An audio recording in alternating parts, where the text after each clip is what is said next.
naranasan ng umibig at masukalian din ang pag-ibig.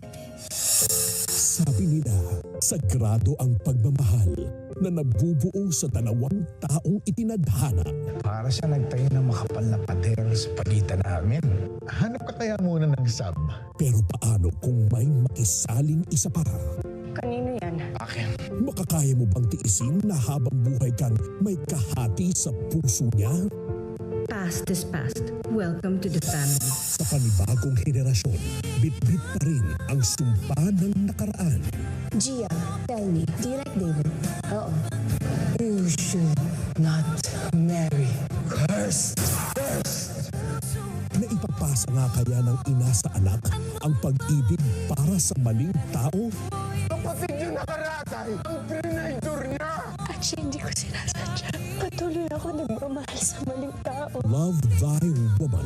Weekdays, 3 p.m. sa Jeepney TV sa All TV.